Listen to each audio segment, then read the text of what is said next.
Zero dragged his feet. A treaty. A fucking treaty!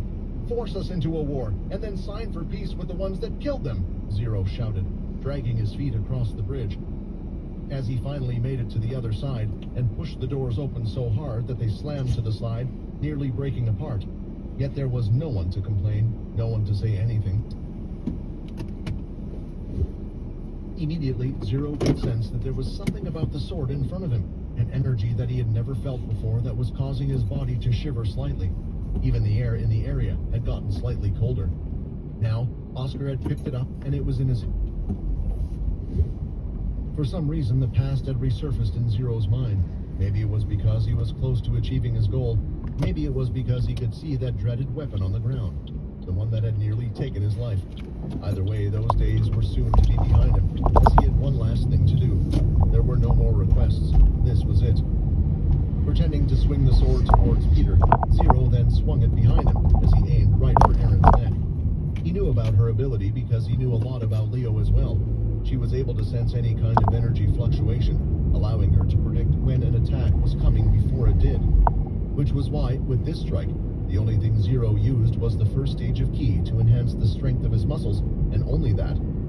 He condensed his ki down, focusing on not making it move a tiny bit, and swung the sword.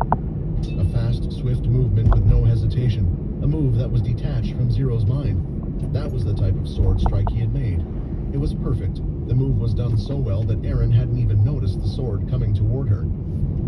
As it inched closer and closer to her neck, Zero had to make sure to contain his excitement, because Erin had her demon tier armor that allowed her to phase through any type of attack. As long as she wasn't startled or it was too sudden, she wouldn't activate it.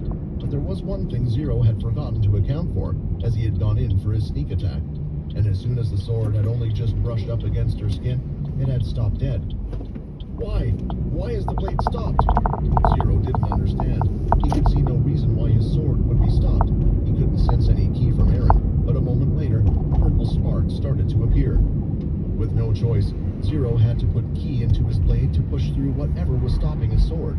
The purple sparks grew larger, still not allowing his sword to move an inch. I didn't expect any less from you, Erin smiled.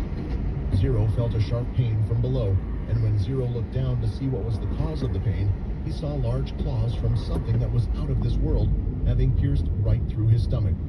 Blood gushed out from his stomach as no ki was protecting his body at that moment. My ki, I suppressed it, and didn't keep it up, all in order to do my surprise attack, Zero thought. Before pulling his sword away, he felt something land on his head and was soon on his arm. It was a black cat, which erupted into flames, and in doing so, it started to burn Zero's right arm. Standing up and grabbing her sword, Erin took 2 steps away, far enough so Zero would have to move if he wished to strike her, and that's when, from her shoulder, something started to grow. It was a black and purple dark-skinned turtle that started to grow in size. The black cat was on her shoulder, and the bone claw with blood on its claws was standing next to her as well. When agreeing to work with you, I thought this might happen, Erin said, which is why I had already summoned the kings to protect me if any dire situation were to occur. The familiar kings had acted on behalf of Erin, protecting her life. The turtle Genbu had shrunk so small, staying on her shoulder. It had blocked the sword strike from Zero with its hard shell.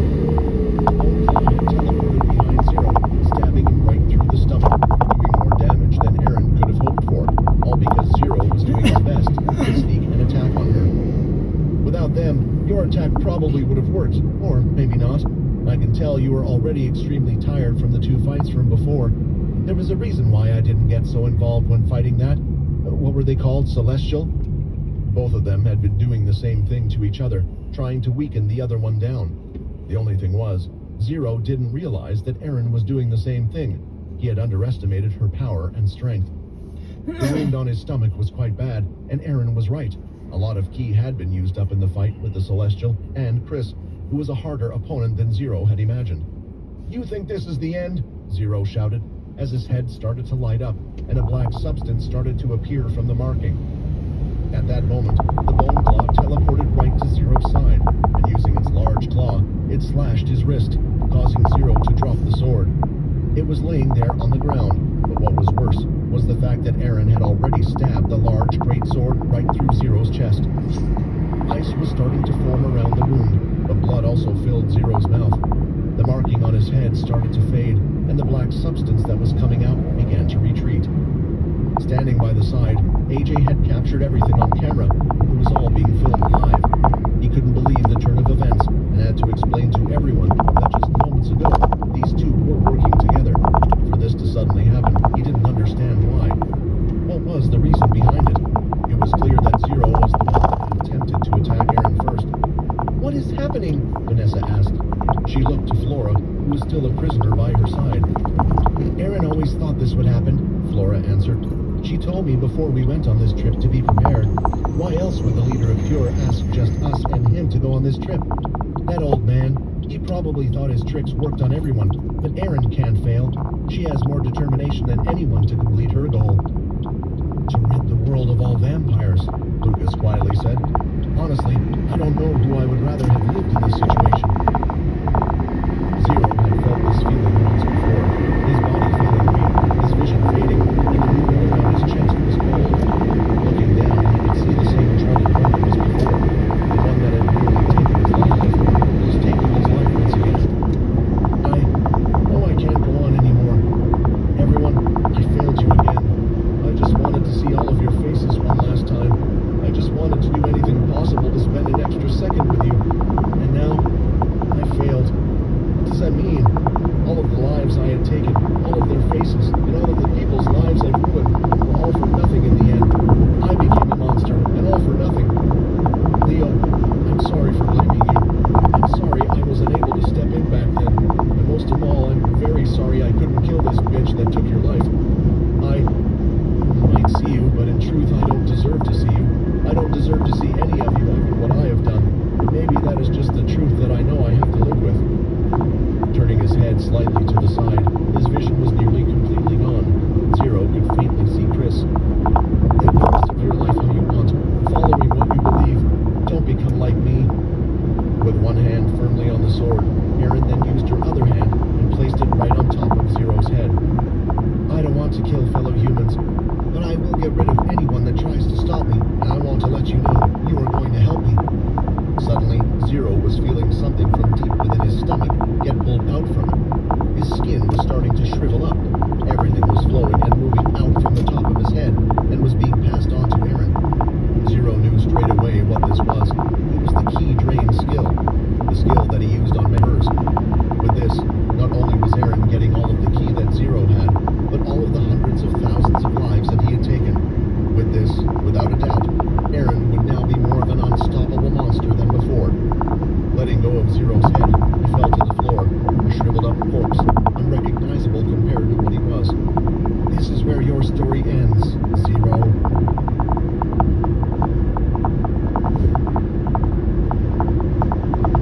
The energies in the celestial world were quite literally all over the place.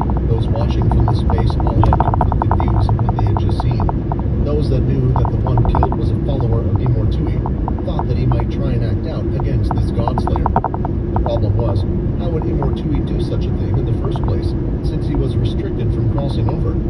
Others feared something else, that the Godslayers from Earth were becoming a bigger problem, that they might be utilized to fight against them, and there was a chance that they would have to start a reincarnation cycle. A lot of Celestials enjoyed controlling the lives on their planets. Some were even doing so in a happy way.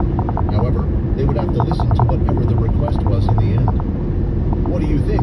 Yongu asked. It was strange that a dedicated follower and Godslayer were working in the first place, so I predicted this might have happened. But for the Godslayer to win and obtain the other's power, isn't this a really big deal? The one Yongu was asking was the trustworthy or untrustworthy at this rate Zox. He had been getting a lot of predictions wrong lately, and this was even causing his ball to spin. "Why do you keep asking me for my opinion?" Zox complained. "I mean, I have many theories, I just don't speak them all, so I am right some of the time." Yongu was looking around to see if there was anyone else to talk to when he leaned in.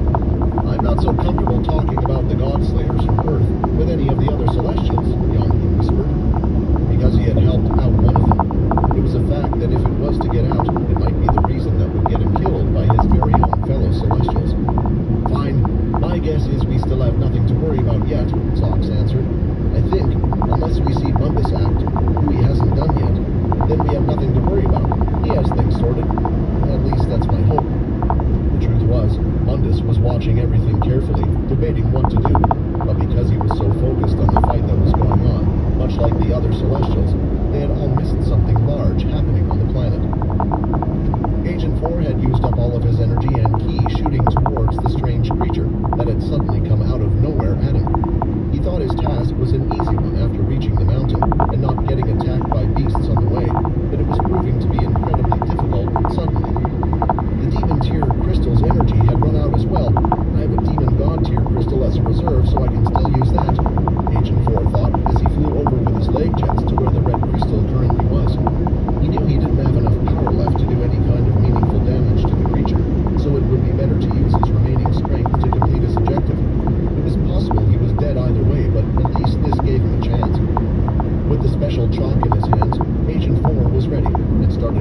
It's after, right?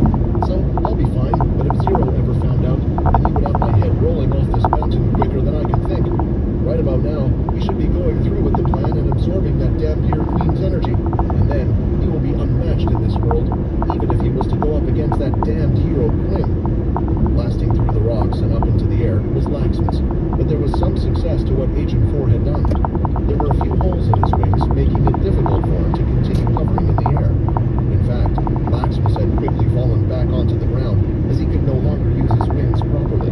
The damage to its wings did not allow him to fly very far, but Laxmus continued to walk towards the edge of the mountain, where Agent 4 and the Red Heart were. That has definitely slowed him down, but I know that thing won't just give up. It's like a damn unstoppable zombie. With the piece of chalk, Agent 4 was making sure he didn't get any of the steps wrong, otherwise it would all be for naught. Yet he was rushing at the same time, two things that didn't tend to go well together, not in his line of work anyway. The sound of footsteps was getting louder as Agent 4 continued the very last steps. Just don't look up, just focus on what you need to do, Agent 4 said to himself. When Laxmus reached the top of the mountain, seeing Agent 4 and the red crystal, it opened up its mouth and started to gather the energy to fire off a beam. It got larger and larger. That's it, done, Agent 4 said, lifting his head up and seeing Laxmus about to blast him to death. Imortui Desunta, Agent 4 said, hoping that these words would do something with the circle now complete, otherwise he was done for. The red beam of energy left Laxmus's mouth. As the stream of energy continued towards Agent 4 and the Red Heart, the magic circle started to light up in a red glow. Then a great energy burst up from the lines that were drawn into the mountainside. Laxmus's attack had hit this energy, but it was doing nothing. When the attack ended, the mountain, the crystal, everything remained intact. It worked. These markings and drawings worked. I can't believe this. Just how is this possible? Agent 4 thought, as he looked at what was happening. The red crystal that was in the center was starting to shake, left and right, until it was lifted off the ground. In doing so, it stopped moving left and right until it was roughly 6 feet off the ground. Then, from the Red Heart, a strong beam of energy shot right into the center of the ground. The light that was being emitted from the crystal was getting larger and larger, until the energy reached the edges of the magic circle. The power that was coming from the Red Heart was so intense that Agent 4 could even feel his armor reacting, and the same could be felt with the crown. Without him knowing about it, both of these pieces were breaking down into small little red particles. When he finally noticed, it was too late. Half of the crown had already been absorbed by whatever energy was going into the mountain. This armor is useless without the crown, and it looks like the armor is done for as well. The beast that was attacking Agent 4 until moments ago also didn't seem to be moving closer to the energy, as if it knew that it would consume him as well. Right now, Agent 4 didn't know if it was best for him to run away or not, but he was fascinated because right now, he wanted to see whatever it was that was going to come out of that magic circle. At this point in time, the energy had been recognized by one that was watching the fight go on from the celestial space. Having been sitting up in his chair up until this moment, Mundus suddenly stood up, and he started to move his hand. Along with it, the vision he was seeing on the planet started to move as well. That's when he came across the Red Heart, and could see what it was doing. An opening. Is this what Imortui planned this whole time? Is that what the dedicated follower was doing? Creating an opening between the two planes? It's too late to stop this, but why would he even do this? Is he trying to kill every life on Earth? For his condition, he needs life to be created and then to end, all in a continuous cycle. It is the reason for his immense strength. Opening a direct path between the two will get rid of all life, unless... Imortui, did you not learn your lesson from the last time you tried this? Do you really wish to start another war? Mundus closed the screen he was looking at, and soon his body was disappearing from the celestial space, because it was time for him to act directly.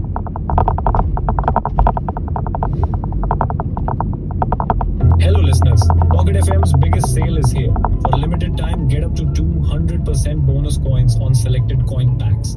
More coins means more episodes unlocked. Don't miss out. Bye now.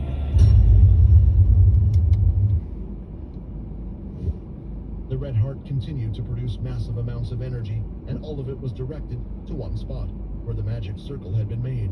But it was clear that the energy wasn't going through the mountain, otherwise the whole mountain would have been destroyed. Given the amount of energy, Agent 4 wouldn't have been surprised if it managed to hit the planet's core, destroying the whole place. but instead it was going somewhere else. That's when there was a slight change. The red crystal itself started to break down, now turning into nothing, and sparks started to appear from the outer circle. The red barrier that came from the light of the magic circle had disappeared, but the energy beaming from the crystal was still present. Seeing this, Blacksmith started to move in, because there was no longer anything blocking his way like before. Should I stop him? Whatever is going on, whatever is happening, doesn't look like it's done yet. Agent 4 chuckled at the thought, because there was no way he could stop that monster now. When getting closer and reaching a hand out, though, coming out from the circle was a large tentacle that had several circular marks running all around it. The next second, the circular marks opened, revealing eyes. There were hundreds of eyes on the one tentacle alone. They moved about, looking at everything around it, and suddenly stretched out from the circle and wrapped right around Blacksmith's arm. Using his great strength, Blacksmith tried to pull away, but it was still able to drag him. Seeing how this wasn't working, it started to flap its wings, and finally, Blacksmith was winning in the tug-of-war, as he was able to pull back slightly. However, two more of those strange tentacles came out from the magic circle and grabbed onto Blacksmith. It was able to pull him in again, closer to the circle. Seeing no other option, Blacksmith opened its mouth and the red beam attacks started to gather. Looking down, it unleashed the red beam, burning the entire circle with vampire energy. Moving his head, he managed to burn off the other tentacles that were attached to him as well, and he was finally free, or at least he thought he was. Moments later, the tentacles that had been burnt and partly cut off were regrowing, and strangely, even more eyes had appeared on these parts. Then, more tentacles started to grow from the tentacles, branching out like some kind of strange tree or monster. Each one of them latched onto Blacksmith, covering every part of his body, wrapping around him completely. I think I've made my decision. It's best to get out of here for now. I don't think there is anything more I need to do here, Agent 4 thought. Looking down at the person in front of her, Erin couldn't believe it. She was surprised at how much energy she was feeling going through her entire body. This old man, he stopped relying on his skill and improving his own powers, and just relied on absorbing others, but I can see why he did so, Erin thought, as she closed her eyes, feeling every bit of ki in her body. It was beyond amazing. While using her ability, she sensed that there was another powerful ki energy that was on the field. With a single jump off her leg, she soon landed right in front of Chris, who was still breathing, and his heart was still beating, but he appeared to be passed out still. However, the presence of someone next to him had jolted him awake as his eyes opened wide, and of all people, he didn't expect to see her in front of him. What happened? Chris faintly asked. I did what you couldn't, Erin replied. That old master of yours is now gone. Due to his groggy state, it was taking a while for Chris to process what Erin was trying to say, but he soon realized that if Erin was here, then it meant his companion, Peter, had also lost his fight. Turning his head to try and see if he was okay, there was another sight that Chris saw instead, a shriveled-up corpse that somewhat resembled his old master. He didn't know why, but tears and a strange pain could be felt in his chest as he saw this. I can't believe you still have feelings for such a person after all he had done. Didn't you already resolve to kill him? I guess it just wasn't strong enough, Erin said as she got closer, but Chris was unable to move his body. Other than his head, nothing else seemed to be listening to him, and now that Erin had grabbed onto it, he was unable to move that as well. Wait, don't tell me.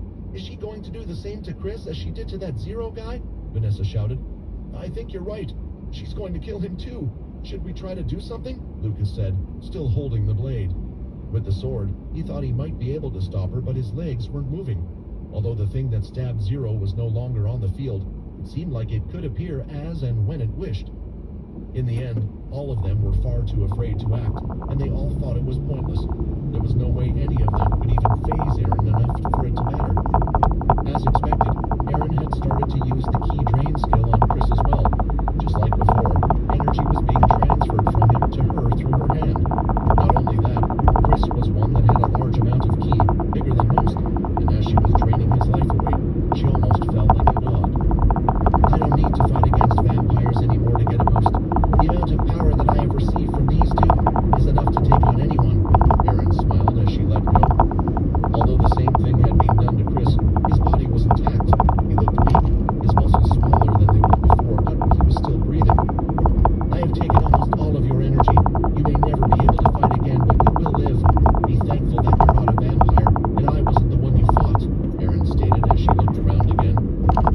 That's when she noticed that there was a third key source, not as large as Chris's or Zero's, but still large enough to make her power grow even more.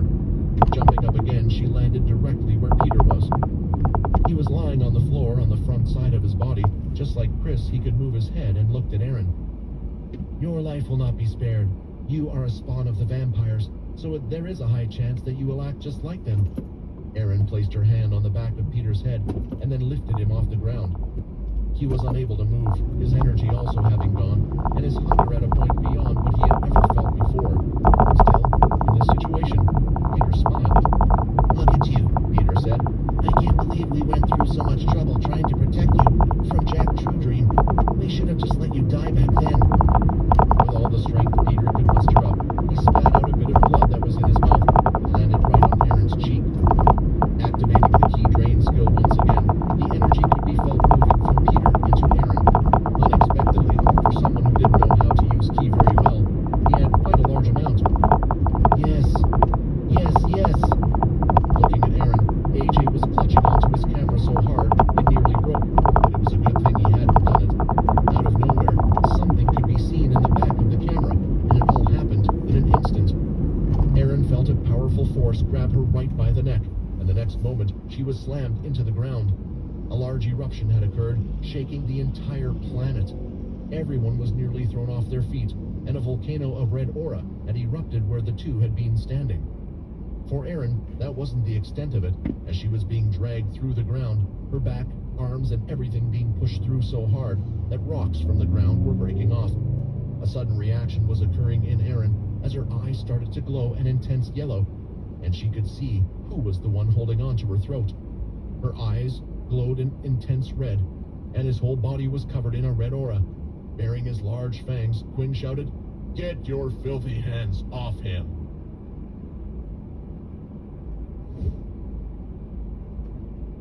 Dear listener, the upcoming episode will be today's last free episode of this story.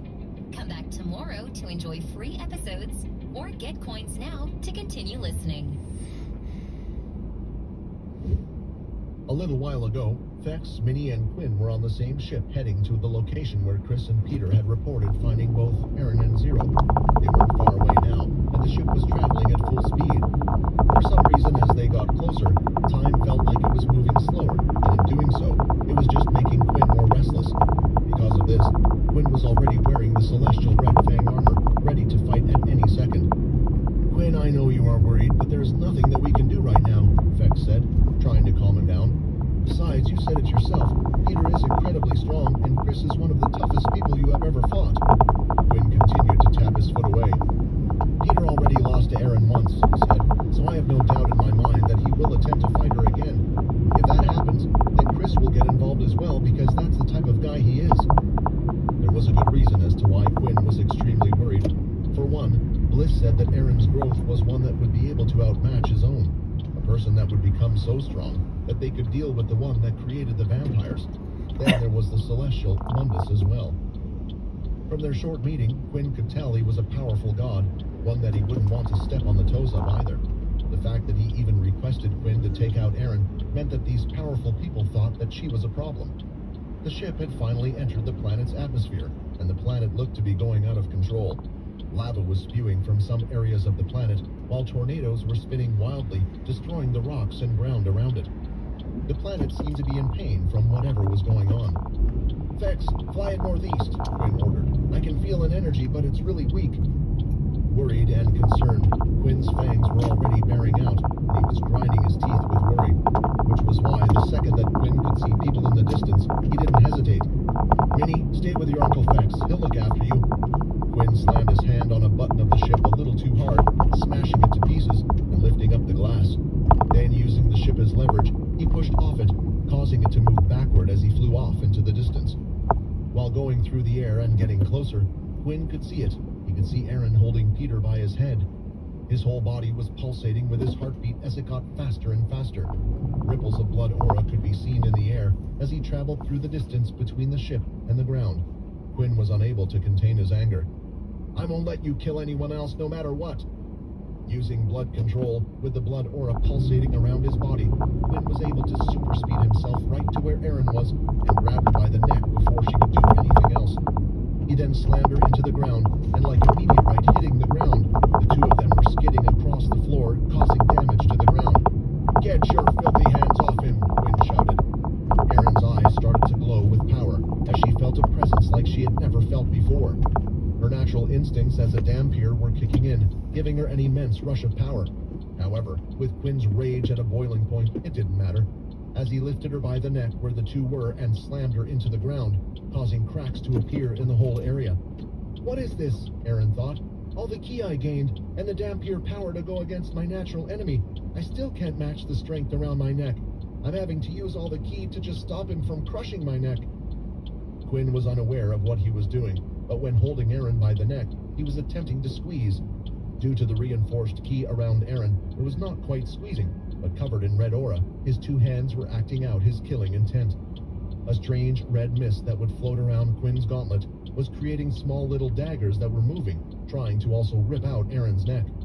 Regardless, Erin wasn't on her own, as a large claw went to swipe toward Quinn, but with his other hand free and quickly turning his head, he had grabbed it. Quinn was holding onto the bone claw's hand, away from his head. "I was told about you, so you found someone better, but you made the wrong choice."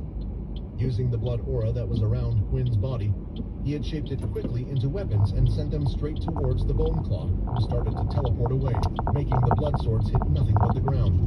They continued to appear and move to where the bone claw was, chasing after him. As Quinn was distracted, the black cat appeared, summoning a spiral of flames towards his face. That's when a shadow appeared, covering the entire flames, extinguishing them, and turning them into nothing.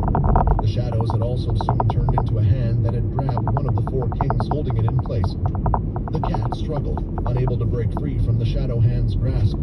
This was a new version of the shadow that Quinn had learned to use. He could strengthen his shadow, giving it a more physical form, by adding a second stage ki to surround it. It was something that was incredibly hard to learn, but with his own celestial space where he could slow down time, Quinn was able to learn a number of things, and now right above the cat's head was a sword, ready to fall down on it. As it did, the cat suddenly disappeared into nothing, and Quinn could no longer feel something in his hand. Erin had somehow managed to escape from his grasp, and was quite a distance away on her horse. As Erin ran away further, she turned around on her horse, summoning the cat and the bone claw back to her side. "What is this? The power inside me is still rising, and it's to a level beyond laxness. Is this how powerful the vampire in front of me is right now? Is this how powerful Quinn is?" After absorbing all the ki, and now this as well, Erin was growing in strength by the second. During the small confrontation that was going on, the spaceship had caught up with everyone and landed just behind AJ and the two vampires. In doing so, Vex jumped out along with Minnie and could see Erin in the distance. "I wish I could be one to finish you off, but I can tell you have grown too powerful for me. I will just have to rely on my blood brother to do the job, and for that he needs no distractions." "Who are you guys?" Vanessa asked. "No time to explain," Vex said, as he summoned his red string from his fingers. He could still use his ability, but not so much with his vampire aura being really low, as he now only had mainly celestial aura. Still, it was enough to tie up both Peter and Chris and bring them through the air towards them. "Catch them," Vex ordered. Both Lucas and Vanessa jumped, catching both Peter and Chris and bringing them back down to their side. "Wait, who are you guys, and who is that fighting right now?" Lucas had to ask, as he checked on how Peter and Chris were doing. "There's an emergency supply of flesh on board our ship. Feed him that. You can trust us, we are here with Quinn," Vex answered. As Lucas was running to the ship, he had a sudden realization as to what the old vampire had said. "Holy crap! Quinn!" Back out on the field, the distance between Quinn and Erin was around 50 yards now. Over his right side, Quinn had gathered his vampire aura, forming a shape of a wing, and over his left side, he had the shadow in a condensed form, forming another wing. What the others were looking at right now didn't look like any vampire or human. It looked like a god that had descended. "Tell me, Erin, if I hadn't arrived, were you planning on killing him?" Quinn asked, his head down. Erin was still basking in the rising power she had. "Not just him, but I'll kill you and all the vampires." Shadows started to form around both of Quinn's hands. "I decided then." That was when the shadow disappeared from Quinn's hands, and in its place were two large handguns.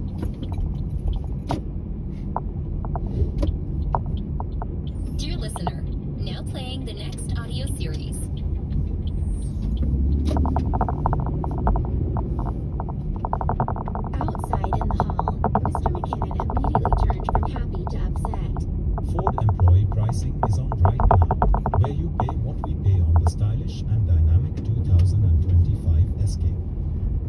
What's not to love?